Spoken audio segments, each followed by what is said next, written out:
War is not just fought with bullets and bombs. It is fought with words and images, with ideas and perceptions, with the manipulation of belief and the creation of fear. In Vietnam, the United States waged a shadow war alongside the conventional military campaign, a war of psychological operations and propaganda designed to win hearts and minds, to undermine enemy morale, and to shape how the conflict was perceived both in Vietnam and around the world. This was the war of the Ghost Army, the psychological warriors who fought with leaflets and loudspeakers, with radio broadcasts and defector programs, with deception and manipulation. This is the story of psychological operations in Vietnam, known by the military acronym PSSIOP. It is a story of innovative tactics and creative thinking, of dedicated soldiers and civilians who believed that the war could be won, not just by killing the enemy, but by convincing them not to fight. It is also a story of frustration and failure, of techniques that worked in some contexts but failed in others, of a fundamental misunderstanding of Vietnamese culture and politics that doomed even the most sophisticated psychological operations to limited effect. Psychological warfare is as old as warfare itself. Ancient armies used intimidation and deception to demoralize enemies before battles. Medieval commanders spread rumors to create confusion. But modern psychological operations, employing mass media and sophisticated understanding of human psychology, emerged in the 20th century. Both world wars saw extensive use of propaganda and psychological warfare. The Cold War made psychological operations a standard tool of American foreign policy and military operations. When the United States became involved in Vietnam, psychological operations were seen as crucial to success. This was, after all, a counterinsurgency war, a struggle for the loyalty of the South Vietnamese people. The communists were not going to be defeated purely through military force. They had to be isolated from the population, and the population had to be convinced to support the South Vietnamese government rather than the Viet Cong. Winning hearts and minds was not just a slogan, it was supposedly the key to the entire strategy. The United States military established extensive psychological operations capabilities in Vietnam. The 7th Psychological Operations Group was based in South Vietnam and conducted operations throughout the country. This unit produced millions of leaflets, broadcast thousands of hours of radio and loudspeaker messages, operated defector programs, and conducted various other psychological operations. They worked closely with South Vietnamese psychological operations units and with the CIA, which conducted its own psychological operations as part of its broader covert activities. The fundamental premise of American psychological operations in Vietnam was that most Vietnamese people did not strongly support either side. They were seen as potential swing voters in a political contest, people who could be persuaded to support the government if given the right messages and incentives. This premise was partly true, but also partly wrong in ways that undermined the effectiveness of psychological operations. The targets of American psychological operations were multiple. The primary target was the Viet Cong, the communist insurgents fighting in South Vietnam. Psychological operations aimed to convince Viet Cong fighters to defect, to lower their morale, to create dissension within their ranks. Another target was the North Vietnamese army units operating in South Vietnam. A third target was the civilian population in areas controlled or contested by the Viet Cong, people who might provide support, intelligence, or recruits to the insurgents. And a fourth target, though this was not always explicitly acknowledged, was the South Vietnamese population more broadly, who needed to be convinced that their government was legitimate and effective. The tools of psychological operations were diverse. Leaflets were the most common. Millions upon millions of leaflets were produced and distributed throughout South Vietnam. These leaflets were dropped from aircraft, fired in artillery shells that opened over target areas, handed out by soldiers on patrol, or delivered by various other means.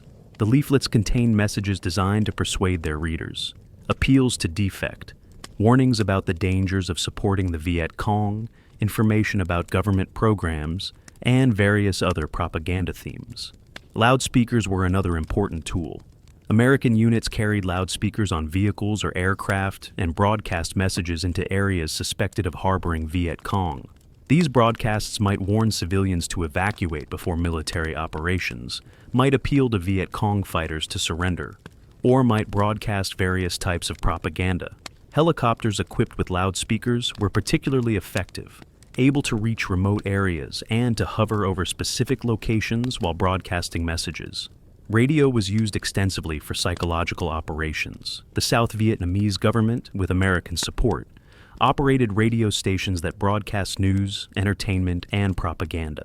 Some broadcasts were aimed at the general population, trying to build support for the government. Others were aimed specifically at Viet Cong and North Vietnamese forces, trying to undermine their morale and encourage defection. There were also black propaganda radio stations that claimed to be independent or even pro-communist, but that were actually operated by American or South Vietnamese psychological operations forces. The Chio Hoi program, whose name meant open arms in Vietnamese, was perhaps the most significant psychological operations initiative in Vietnam. This was a defector program designed to encourage Viet Cong fighters to surrender by offering amnesty, financial, rewards, and assistance with reintegration into South Vietnamese society. The program was heavily promoted through leaflets, broadcasts, and other psychological operations materials.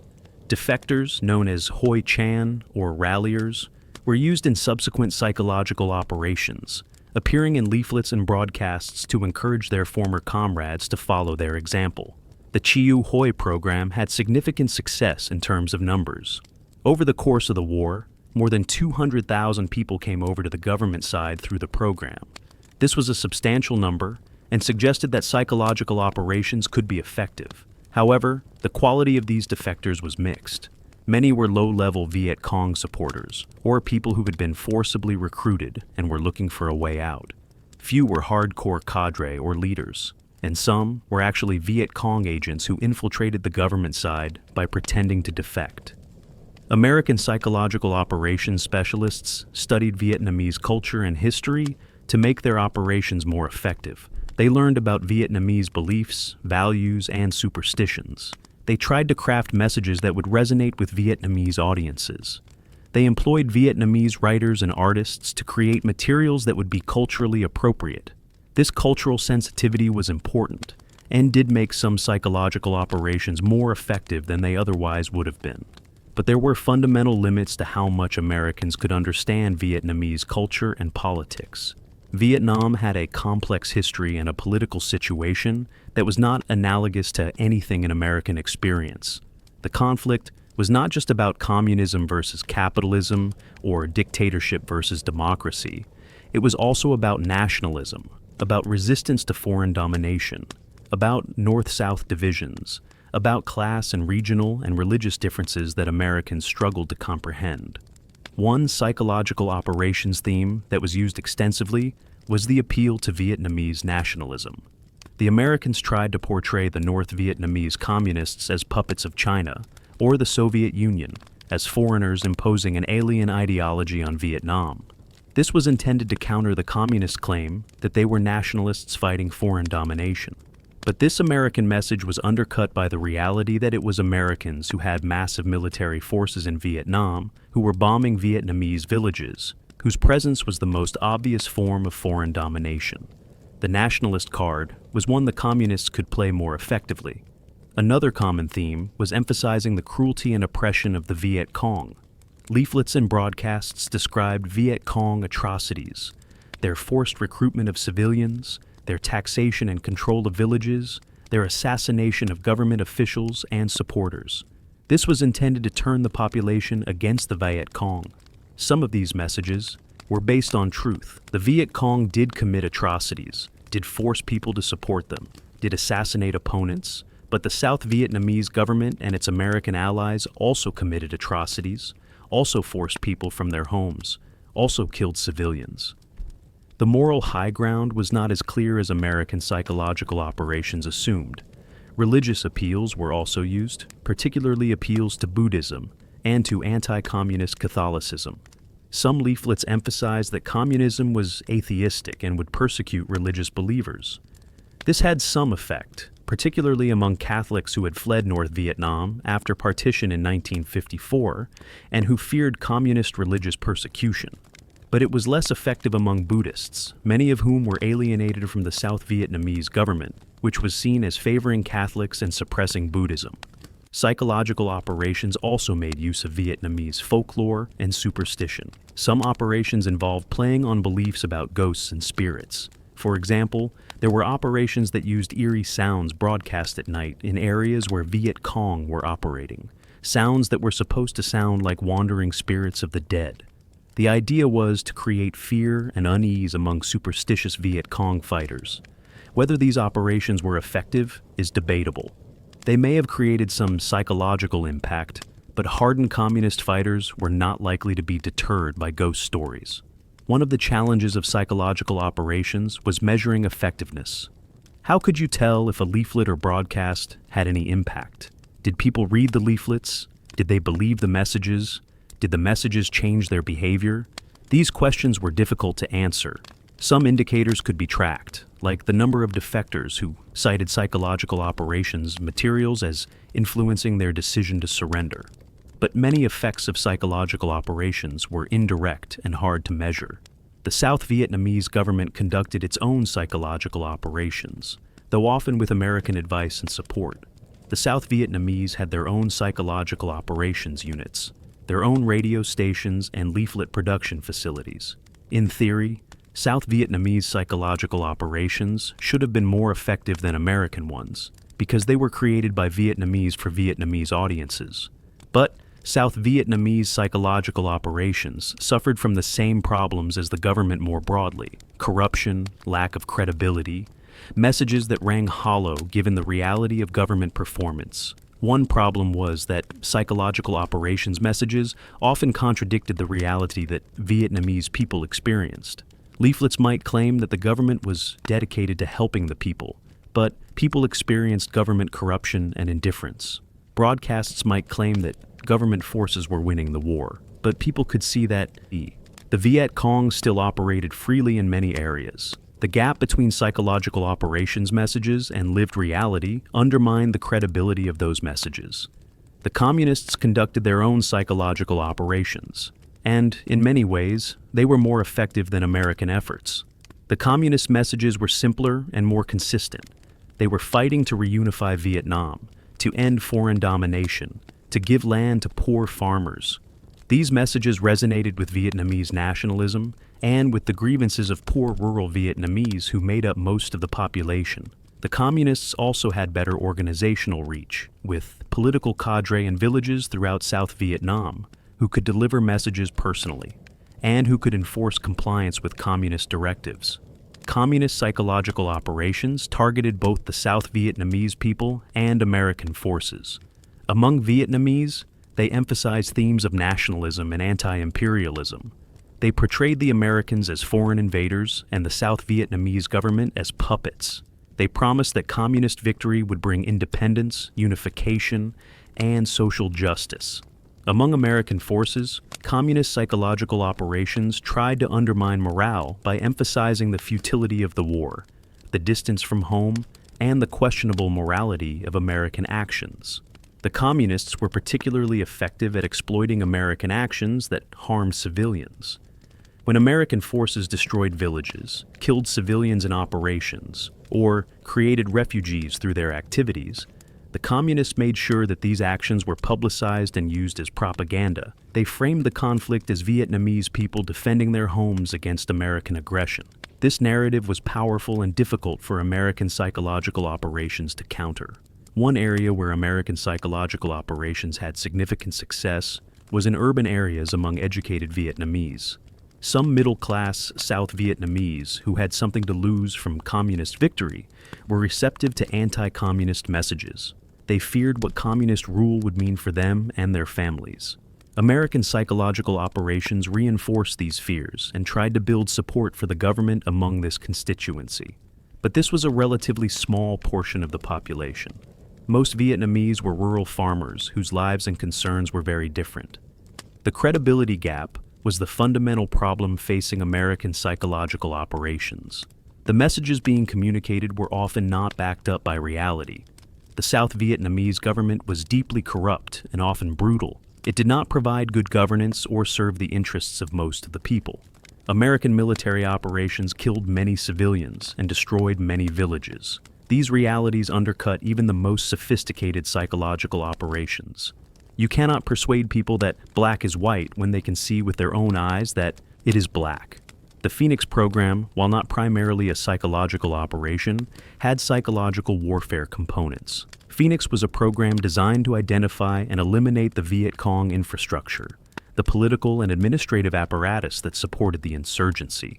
It involved intelligence gathering, arrests, and assassinations of suspected Viet Cong cadre. The psychological warfare aspect involved publicizing the program to create fear among Viet Cong cadre and to convince the population that the government was winning the war against the insurgency. But Phoenix was controversial, and its brutal methods sometimes created more enemies than it eliminated.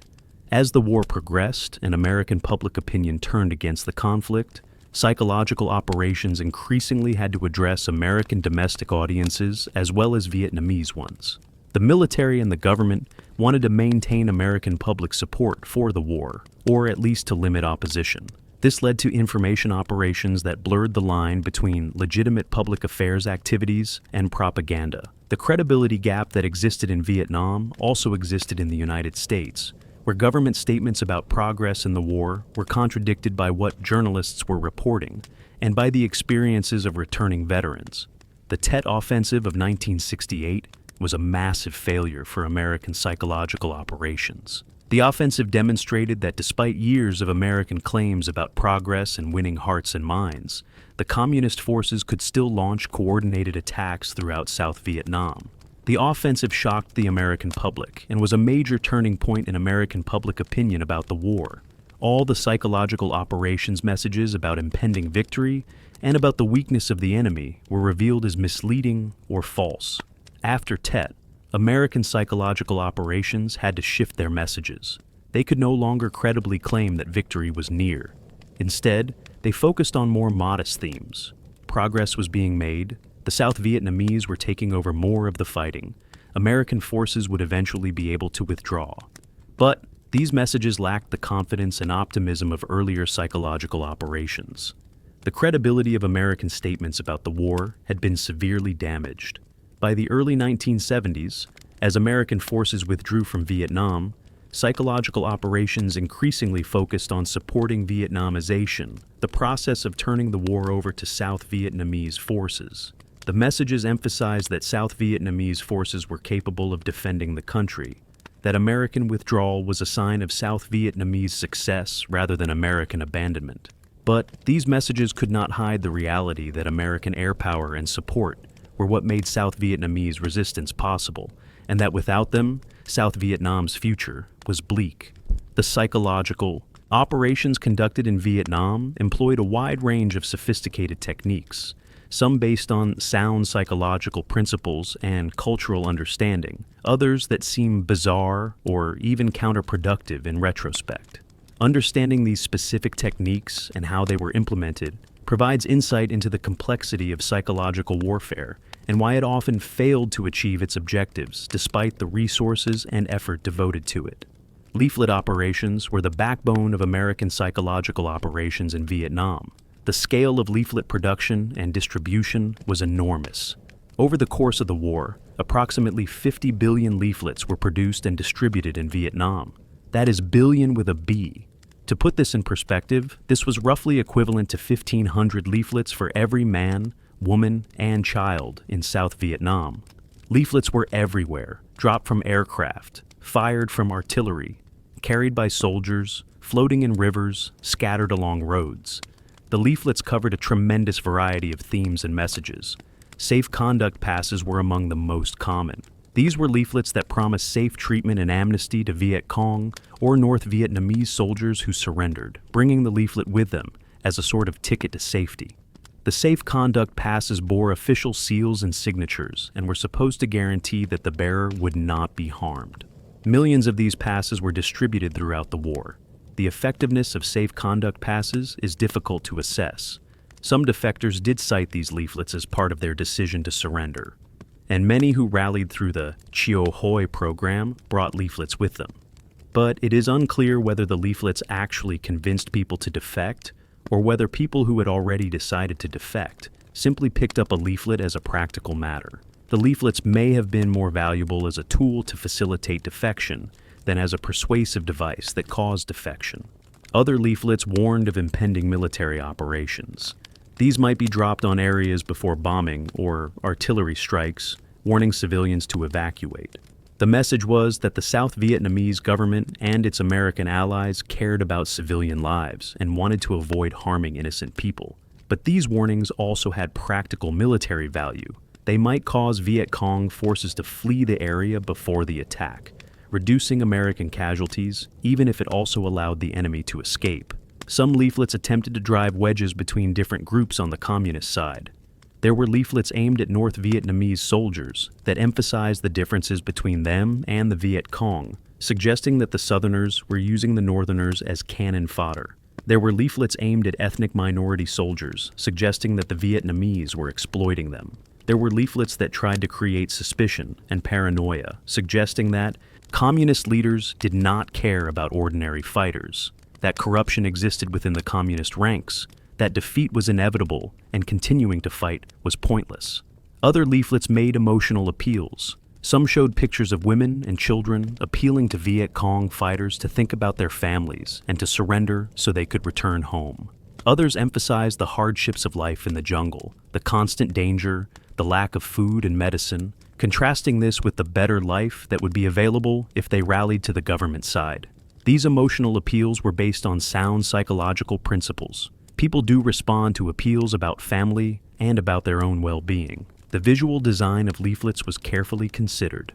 Psychological operations specialists understood that the leaflet had to attract attention and be easy to understand. Many leaflets were brightly colored and featured illustrations or photographs. The text was kept simple, using language and concepts that would be accessible to people with limited education. Some leaflets used humor or employed popular Vietnamese art styles to make them more appealing. But leaflet operations also faced significant challenges. The most basic was whether anyone actually read them. Viet Cong and North Vietnamese commanders warned their troops not to read American leaflets, threatening punishment for those caught with them. In communist-controlled areas, possession of an American leaflet could be evidence of disloyalty. So, while millions of leaflets were distributed, how many were actually read and considered is unknown. The credibility problem plagued leaflet operations, as it did all psychological operations. If the messages in the leaflets contradicted what people knew from their own experience, the leaflets would be dismissed as lies. Leaflets that claimed the government was winning, when people could see that Viet Cong operated freely in their area, would not be believed. Leaflets that promised good treatment for defectors would ring hollow if there were stories of defectors being mistreated, or if the reintegration assistance promised by the Chiu Hoi program was not actually delivered. Loudspeaker operations were another major component of psychological operations. Loudspeakers could deliver messages to people who might not pick up or read leaflets. They could reach people in real time, during military operations or immediately before them. And they added an auditory dimension to psychological operations, using voice, music, and sound effects to create emotional impact. Ground-based loudspeakers were mounted on trucks or carried by soldiers. These were used during operations in villages or in areas where Viet Cong were suspected of hiding. The broadcasts might warn civilians to evacuate, might appeal to Viet Cong to surrender, or might broadcast various types of propaganda messages. The loudspeakers were powerful and could be heard at considerable distances, making them effective for reaching people who were not visible. Airborne loudspeakers were mounted on helicopters or fixed-wing aircraft. These could reach remote areas that ground-based loudspeakers could not access. Helicopter loudspeaker operations were particularly common. A helicopter would fly over an area at low altitude, broadcasting messages, and would loiter in the area to ensure the message was heard. These operations required considerable courage from the crews, as the slow-moving helicopters at low altitude were vulnerable to ground fire. The messages broadcast over loudspeakers varied widely. Some were straightforward appeals to surrender, describing the benefits of the Chiu Hoi program and promising safe treatment. Others were warnings about impending attacks. Still others were more creative, using music, sound effects, or emotional appeals to create psychological impact. Some broadcasts featured former Viet Cong, who had rallied to the government side, personal testimonials that were supposed to be more persuasive than abstract propaganda. One famous loudspeaker operation involved broadcasting the sounds of ghosts and spirits. The operation was called Wandering Soul and was based on Vietnamese beliefs about the importance of proper burial and ancestor worship. The broadcasts featured eerie sounds, wailing, and voices of dead Viet Cong, supposedly calling to their living comrades to join them in death. The idea was to create fear and superstition, to make Viet Cong fighters believe that ghosts of their dead comrades were haunting the area and that they too would die and become wandering spirits if they did not surrender. Wandering Soul has become one of the most famous psychological operations of the Vietnam War, but its actual effectiveness is debatable. It may have created some psychological impact on soldiers who were already demoralized or superstitious, but hardened fighters motivated by political conviction were unlikely to be deterred by ghost sounds, and the operation may have actually backfired by making the Americans look foolish, trying to use superstition rather than addressing real grievances and concerns. Music was used in loudspeaker operations both to attract attention and to create emotional effects. Popular Vietnamese songs might be played to draw people to listen before propaganda messages were delivered. Music that had emotional associations, perhaps songs about home and family, might be used to create nostalgia and homesickness among enemy soldiers far from their homes. The selection of appropriate music required cultural knowledge and sensitivity. Radio broadcasting was a major tool of psychological operations. The South Vietnamese government operated several radio stations that broadcast throughout the country. These stations provided news, entertainment, and propaganda. The content was designed to build support for the government, to undermine the Viet Cong, and to counter communist propaganda. American psychological operations personnel worked closely with South Vietnamese broadcasters, providing equipment, training, and guidance on content. Radio was particularly important because it reached people in their homes, in areas that might be controlled or contested by the Viet Cong.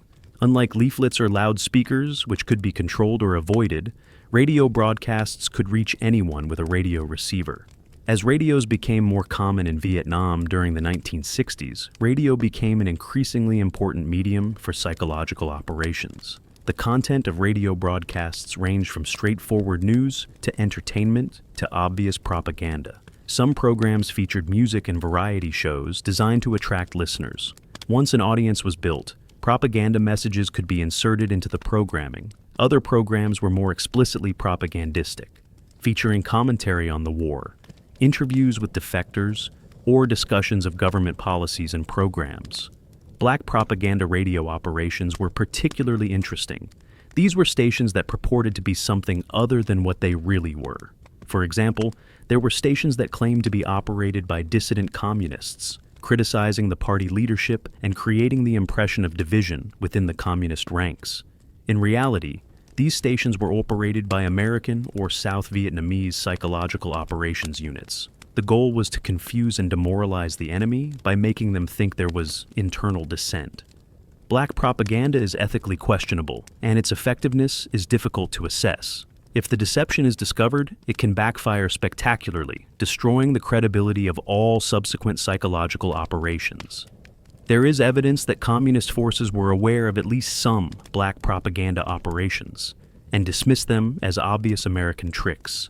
But there is also evidence that some black propaganda did create confusion and may have been believed by some of its intended audience. Television was less useful for psychological operations in Vietnam than radio, because television ownership was limited to urban areas and to wealthier Vietnamese. The government did operate television stations and used television for propaganda purposes, but the reach was limited compared to radio. Television was more important for operations aimed at the American public, where visual images of the war had enormous impact on public opinion, though often in ways that hurt rather than helped the war effort. The Armed Forces Radio and Television Service provided programming for American forces in Vietnam. While not officially a psychological operation aimed at the enemy, AFRS programming was sometimes monitored by Vietnamese on both sides. The music, news, and entertainment from AFRS gave listeners a window into American culture and values. Whether this helped or hurt American objectives is unclear. It may have made America seem appealing to some Vietnamese. It may have made America seem alien and threatening to others. Face-to-face communication was recognized as the most effective form of psychological operations. Leaflets and broadcasts could deliver messages, but personal communication from someone trusted was far more persuasive. This is why the Chio Hoi program made extensive use of defectors in subsequent psychological operations. Former Viet Cong, who had rallied to the government side, had credibility with those still fighting. They could testify personally about why they had defected and about the treatment they received. Civic action programs, where American or South Vietnamese forces provided medical care, built schools or infrastructure, or otherwise helped local communities, were also seen as having psychological operations value. The idea was to demonstrate that the government and its allies cared about the people and were working to improve their lives. This was supposed to create goodwill and support. In practice, the psychological impact of civic action was mixed. If the programs were sustained and well implemented, they could create positive feelings. But if they were short-term publicity stunts, or if they were followed by military operations that harmed the same communities, they could actually increase cynicism and resentment. Psychological operations also involved deception and disinformation aimed at enemy forces. False information might be planted to mislead the enemy about American or South Vietnamese plans. Agents or defectors might feed false intelligence to communist forces. These operations required careful planning and coordination to be effective and to avoid confusing friendly forces with the false information intended for the enemy. Some psychological operations targeted specific individuals rather than broad audiences. High-ranking communist officials or commanders might be targeted with messages designed to encourage them to defect or to create suspicion about them among their comrades. These operations required detailed intelligence about the target individual, their personality, their relationships, and their potential vulnerabilities. Individual targeting was resource-intensive but potentially high value if it could convince an important enemy figure to defect or lose effectiveness. The measurement of psychological operations' effectiveness was a persistent challenge. The military wanted quantifiable metrics, numbers that could be reported to demonstrate success, the number of leaflets distributed, the hours of broadcasts, the number of loudspeaker operations. These could all be counted. But these measures of activity did not measure effectiveness. What mattered was not how many leaflets were dropped, but how many people were persuaded by them. Some effectiveness measures were attempted. Surveys were conducted in areas where psychological operations had been intensive, trying to assess whether people were aware of the operations and what they thought about the messages. Defectors were interviewed about what had influenced their decision to rally. Analysis was done of captured documents to see if there were indications that psychological operations were having an impact, but all of these measures were imperfect and subject to various biases and limitations. The reality is that measuring the effectiveness of psychological operations is inherently difficult. How can you know what someone would have done in the absence of a particular leaflet or broadcast? How can you separate the effect of psychological operations from all the other factors influencing people's attitudes and behavior? The inability to definitively measure effectiveness meant that debates about whether psychological operations were working were often based more on assumptions and beliefs than on solid evidence. Despite the enormous resources devoted to psychological operations in Vietnam, the sophisticated techniques employed, and the dedication of those conducting the operations, psychological warfare ultimately failed to achieve its objectives. Understanding why it failed is crucial for learning lessons that might apply to future conflicts and for understanding the broader failure of American strategy in Vietnam. The most fundamental problem was the mismatch between psychological operations, messages, and reality. Psychological operations tried to convince people that the South Vietnamese government was legitimate, effective, and had the people's interests at heart. But most Vietnamese people's experience of the government was corruption, indifference, and often brutality. No amount of clever leaflets or radio broadcasts could overcome the reality of bad governance. The government that Americans were trying to build support for was deeply flawed. It was led by a series of military officers who had come to power through coups rather than through democratic processes. It was riddled with corruption at every level. Government positions were often bought and sold. Officials used their positions to enrich themselves rather than to serve the public. The police and military were often brutal, particularly toward people suspected of supporting the Viet Cong. For many rural Vietnamese, the government was something to be avoided or endured rather than supported. American psychological operations could not fix these fundamental political problems. They tried to put a positive spin on an unpopular government, to convince people that things were getting better when they often were not, to create an image of legitimacy that did not match reality. This was an impossible task. People believe their own experiences more than they believe propaganda. When propaganda contradicts lived experience, propaganda loses credibility. The cultural gap between Americans and Vietnamese was another major obstacle.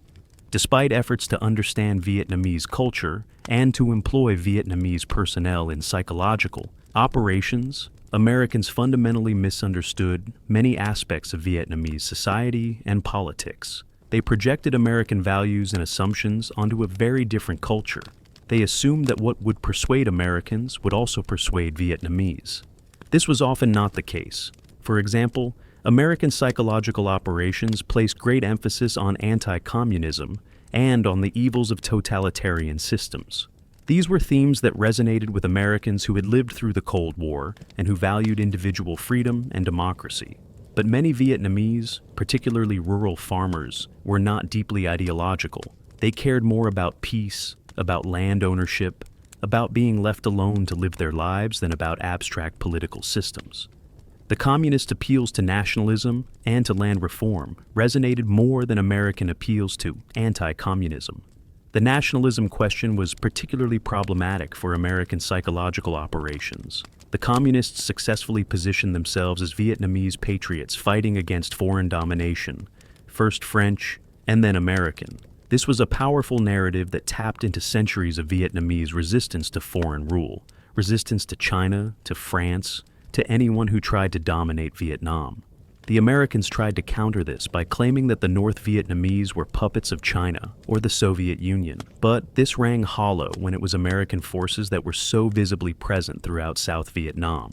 The Phoenix program, while achieving some tactical successes in targeting the Viet Cong infrastructure, created serious problems for psychological operations. Phoenix involved identifying and eliminating, often through assassination, suspected Viet Cong cadre.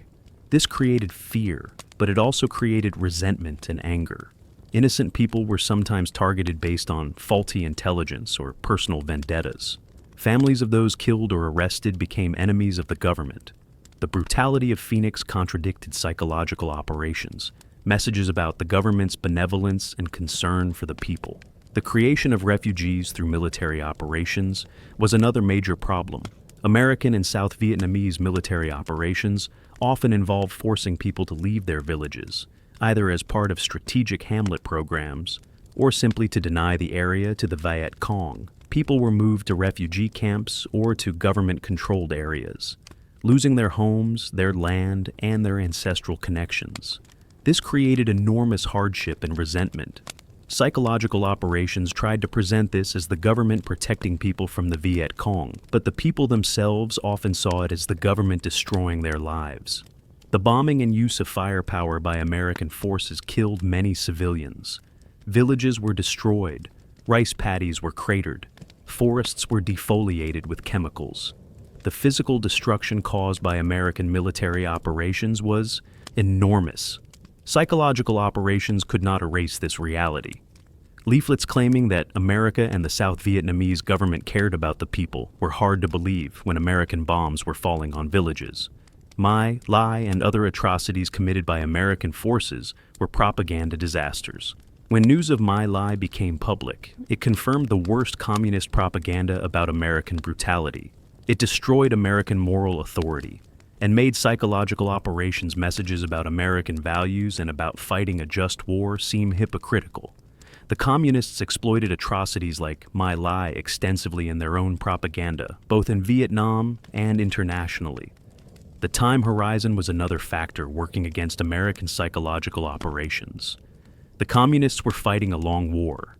They were willing to endure defeats and setbacks, knowing that eventually the Americans would leave and then the communists could win.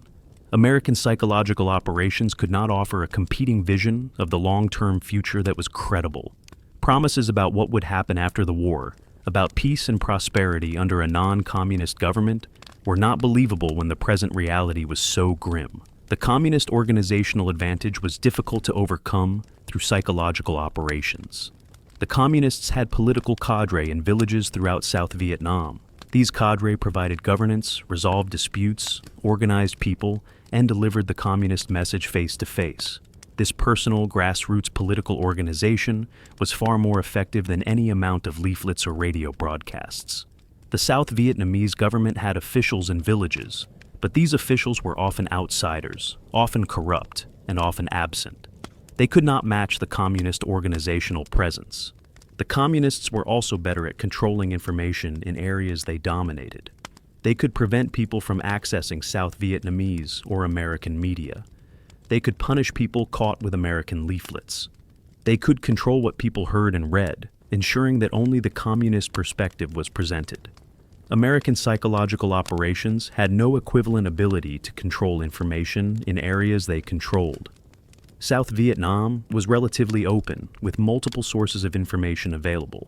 This openness, generally a good thing, put psychological operations at a disadvantage against communist information control. The role of North Vietnam was crucial. Much of the fighting in South Vietnam was not by indigenous Viet Cong, but by North Vietnamese army units. Psychological operations aimed at the Viet Cong often did not apply to North Vietnamese soldiers. These were regular army soldiers, often conscripts, fighting far from home. They were subject to tight military discipline and political indoctrination. They had less opportunity to defect than Viet Cong fighters and less incentive to do so, as leaving the army in a war zone meant either being captured or trying to make it back to North Vietnam on foot, both dangerous prospects. The impact of American domestic public opinion on psychological operations is often overlooked. As the war became increasingly controversial in the United States, as protests grew and as media coverage became more critical, the American military and government felt pressure to demonstrate progress and to maintain support. This led to exaggerated claims about success, about winning hearts and minds, about the enemy being defeated. These claims created a credibility gap, not just in Vietnam, but in the United States. When reality contradicted the optimistic statements, faith in government pronouncements eroded. The media war, both in Vietnam and in the United States, was one that the communists largely won. They controlled the narrative in ways that the Americans and South Vietnamese could not match. In the international arena, they successfully portrayed the conflict as a war of national liberation against American imperialism. This narrative found receptive audiences in newly independent countries, in the socialist world, and even among many in Western countries. American psychological operations could not effectively counter this narrative. The Tet Offensive of 1968 was a turning point that demonstrated the failure of psychological operations. For years, American psychological operations had been sending messages about progress, about winning, about the weakness and demoralization of the enemy. Then the Tet Offensive showed that the enemy could launch coordinated attacks throughout South Vietnam, could seize and hold parts of major cities, could demonstrate that, despite years of American effort, they remained a formidable force. This massive contradiction between psychological operations, messages, and reality destroyed whatever credibility those messages had retained. After Tet, psychological operations messages had to change. The optimism was dialed back.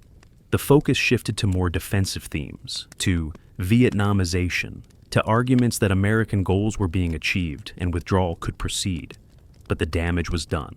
The credibility of American statements about the war had been shattered, and psychological operations messages were viewed with even more skepticism than before. The moral dimension of psychological operations is worth considering.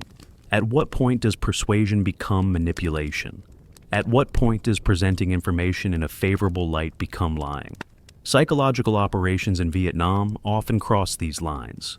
Black propaganda involved deliberate deception. Some leaflets and broadcasts made claims that were not true.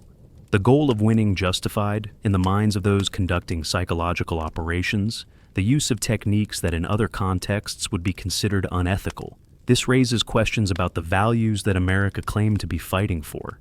If the United States was fighting for truth, freedom, and democracy against communist lies and totalitarianism, then using lies and manipulation undermined the moral basis of the war. The argument that the enemy was doing the same thing was not satisfying. America claimed to be better, to represent higher values. Psychological operations that relied on deception contradicted those claims. The treatment of defectors through the Chio Hoi program was a concrete test of whether psychological operations promises would be kept.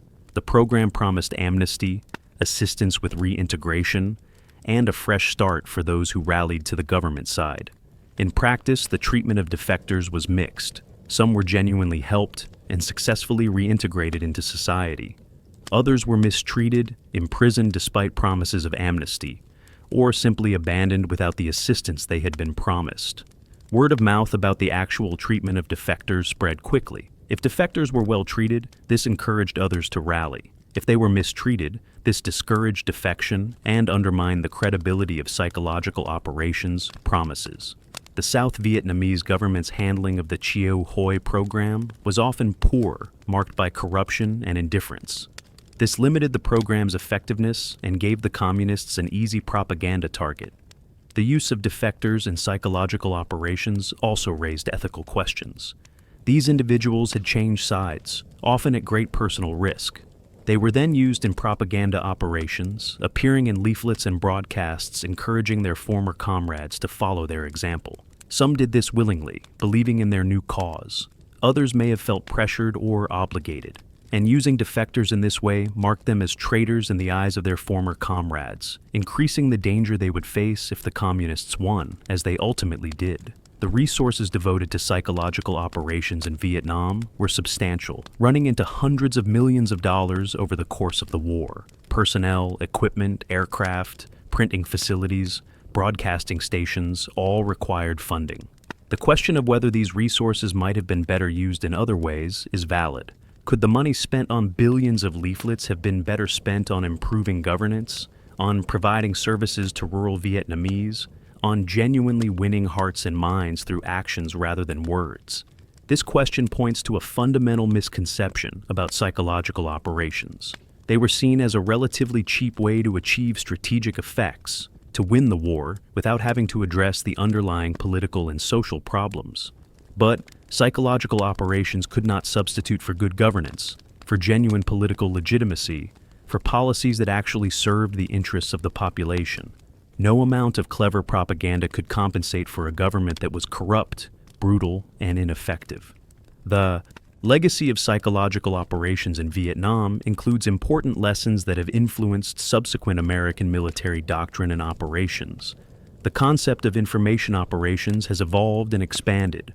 Modern military operations include sophisticated public affairs, strategic communications, and influence operations.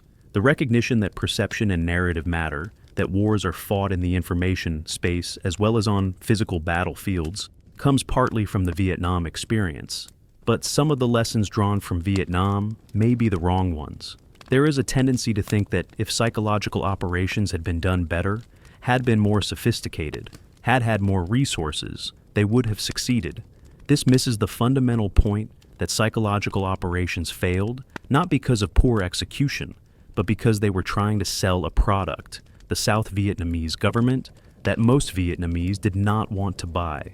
Better marketing could not overcome a fundamentally flawed product. The relationship between psychological operations and military operations was often poorly coordinated. Military commanders wanted to maximize enemy casualties and to deny the enemy use of territory. This led to tactics that created refugees, destroyed villages, and killed civilians. These military operations undermined psychological operations messages about the government caring for the people. But military commanders often did not see this contradiction or did not care, prioritizing military objectives over psychological ones. This civil-military divide in understanding and priorities has continued to plague American operations in subsequent conflicts. In Afghanistan and Iraq, military operations that served immediate tactical purposes sometimes undermined broader strategic objectives related to winning popular support. The tension between kinetic operations and information operations, between fighting and persuading, remains unresolved. The role of journalists and media in shaping perceptions was something that psychological operations struggled to manage.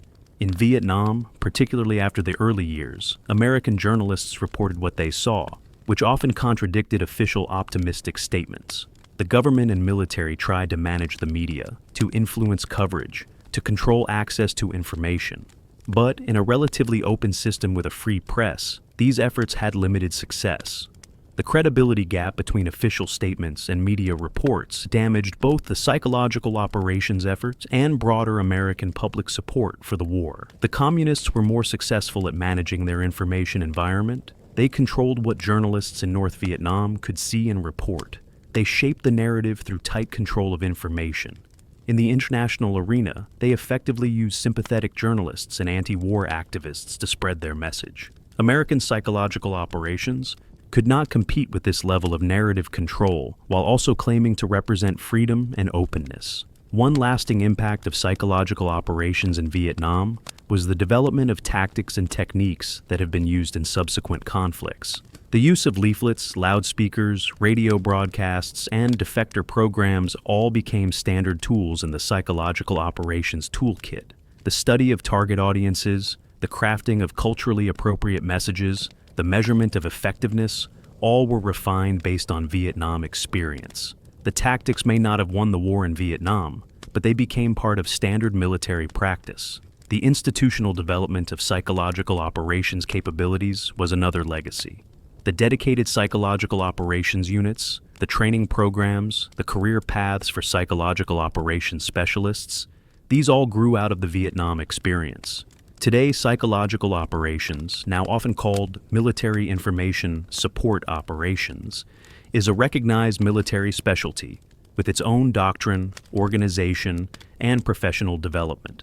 This would not have developed without the Vietnam experience. The ethical debates about psychological operations that emerged during and after Vietnam continue to resonate. How much deception is acceptable? What are the limits on manipulation? How should psychological operations relate to public affairs and to truthful information? These questions remain contentious within the military and intelligence communities. The Vietnam experience, with its black propaganda, its exaggerated claims, its manipulation of information, provides cautionary examples of what can go wrong. The role of psychological operations in counterinsurgency has been debated extensively since Vietnam. Counterinsurgency doctrine emphasizes winning popular support, protecting the population, and building legitimate governance. Psychological operations are seen as supporting these objectives by communicating with the population, shaping perceptions, and undermining the insurgents. But Vietnam showed that psychological operations cannot substitute for genuine good governance and effective security. The communication strategy must be backed up by actions that match the messages. The concept of strategic communications has evolved from the psychological operations experience in Vietnam. Strategic communications encompasses not just military psychological operations, but also public diplomacy, public affairs, and all the ways that governments and militaries communicate about their objectives and activities. The recognition that everything a government or military does sends a message, that actions speak louder than words, comes partly from the recognition of how actions in Vietnam contradicted psychological operations messages. The digital age has transformed the information environment in ways that make some Vietnam-era psychological operations techniques obsolete, while creating new opportunities and challenges. Social media, internet communications, and global connectivity mean that information spreads instantly and cannot be easily controlled. Audiences can access multiple sources of information and can communicate with each other without intermediaries. This makes traditional one-way propaganda less effective, but creates opportunities for more sophisticated influence operations. The lessons from Vietnam about the limits of psychological operations are particularly relevant in considering conflicts where cultural understanding is limited, where governance is poor, and where military operations create resentment.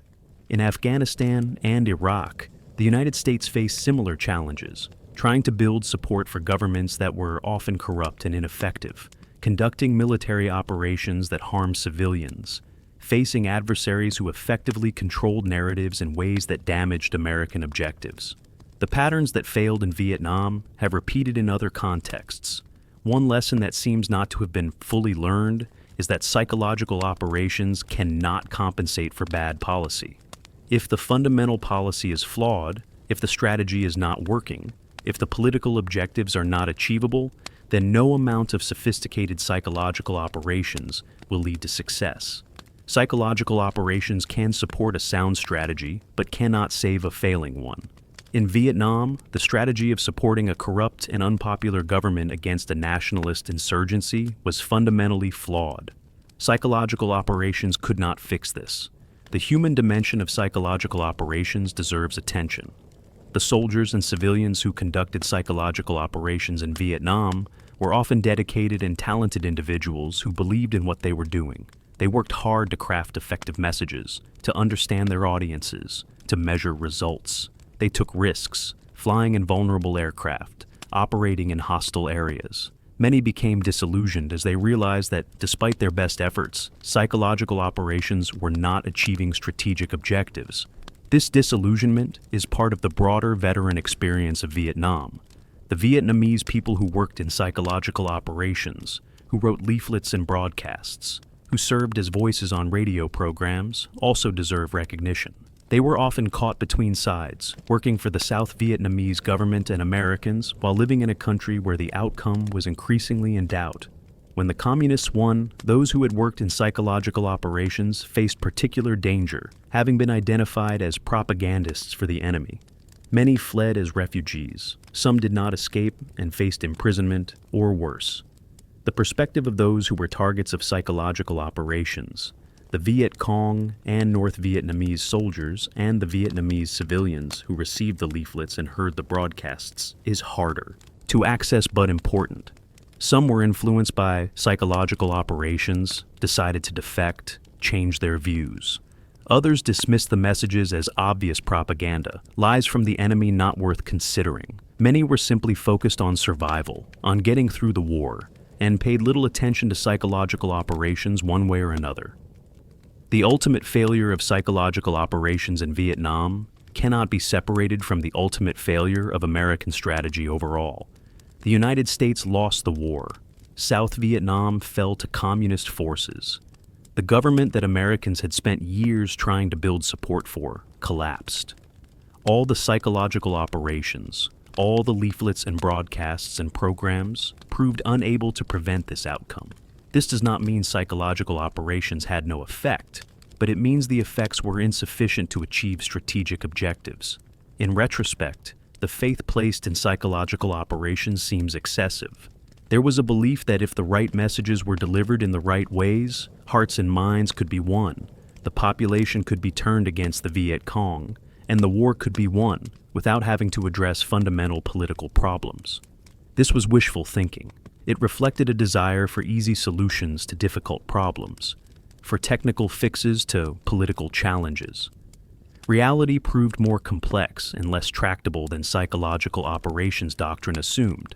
The concept of winning hearts and minds itself deserves scrutiny. It assumes that the population is neutral or undecided, waiting to be persuaded. In Vietnam, many people were not neutral. They had strong views based on their experiences and interests.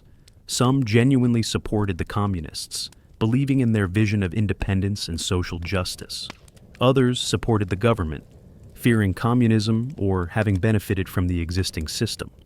Many just wanted to be left alone, wanted the war to end, wanted peace regardless of who won.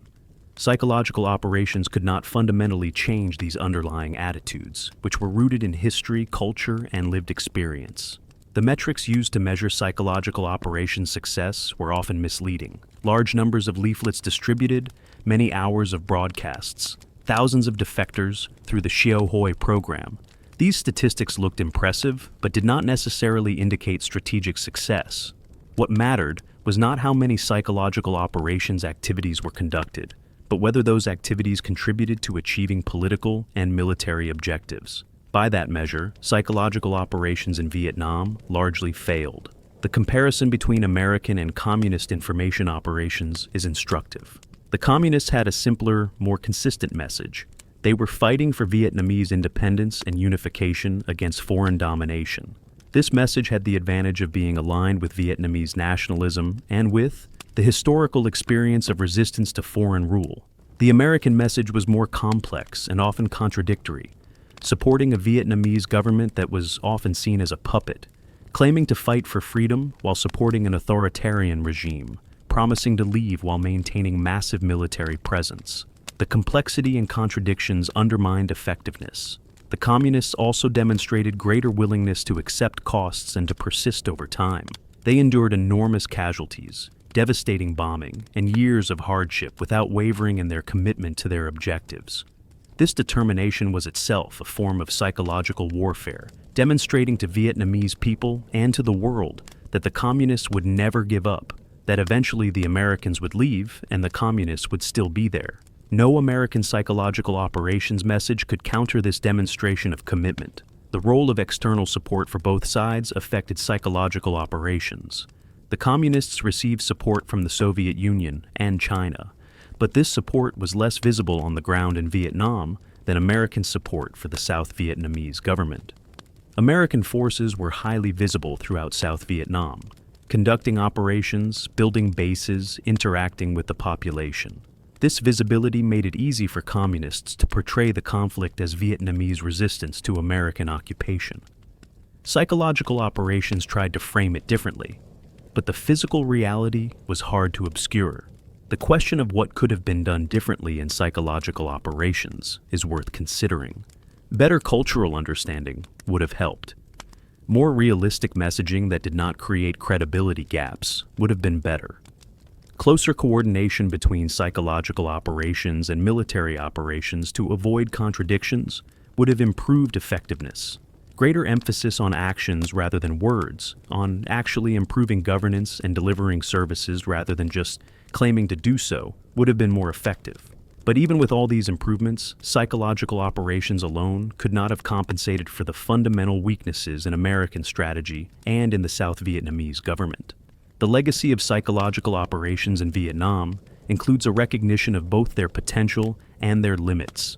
When properly integrated into a sound strategy, when supported by actions that match messages, when based on genuine understanding of the target audience, psychological operations can contribute to achieving objectives. But they cannot work miracles. They cannot make unpopular governments popular through clever messaging. They cannot overcome the effects of military operations that harm civilians. They cannot substitute for political legitimacy and good governance. For military and intelligence professionals studying psychological operations today, Vietnam provides rich case studies of what works and what does not. The techniques and tactics developed in Vietnam remain relevant, but more important are the strategic lessons about the relationship between communications and action, between promises and reality, between propaganda and truth. These lessons apply not just to military operations, but to how governments communicate with their own people and with the world. For historians and students of the Vietnam War, psychological operations provide a lens for understanding how the war was fought beyond conventional military operations. They reveal assumptions about Vietnamese culture and politics, about the nature of the conflict, about American beliefs in the power of communications and technology. They show how even sophisticated and well-resourced operations can fail when the underlying strategy is flawed. For the Vietnamese people who lived through the war, the leaflets and broadcasts were part of the background noise of conflict, sometimes noticed, often ignored, rarely decisive in shaping their choices. They had more immediate concerns: survival, feeding their families, avoiding being caught between the warring sides. The psychological operations aimed at them were part of a larger war that devastated their country, killed millions, and left scars that remain today. The ghost army of psychological warriors left behind little in the way of physical monuments or memorials. The leaflets and recordings, the equipment and facilities, these are preserved in archives and museums, but are not widely known or remembered. Unlike conventional military operations with their battles and campaigns, psychological operations leave traces primarily in documents and in the memories of those who conducted them or were targeted by them. But the impact of psychological operations extended beyond Vietnam. The techniques developed, the lessons learned, the recognition of information as a domain of warfare All have influenced how modern militaries and governments approach communications and influence operations. The concept that war is not just about physical force, but also about perceptions, narratives, and psychology is now embedded in military doctrine. This is part of the legacy of Vietnam. The final assessment of psychological operations in Vietnam must be that they failed to achieve their primary objectives. They did not win hearts and minds. They did not prevent the communist victory. They did not build lasting support for the South Vietnamese government. They were unable to overcome the fundamental political and strategic weaknesses that doomed the American effort in Vietnam. The Ghost Army fought bravely and creatively, but they could not win a war that was being lost on other levels. This failure was not primarily the fault of those who conducted psychological operations. They worked within constraints and toward objectives that may have been unrealistic from the start. The failure was one of strategy, of understanding, of the fundamental assumptions underlying American involvement in Vietnam. Psychological operations were a tool employed in service of a flawed strategy, and no tool, no matter how sophisticated or well used, can compensate for strategic failure. The story of psychological operations in Vietnam is ultimately a story about the limits of power, about the difference between persuasion and coercion, about the importance of credibility and truth.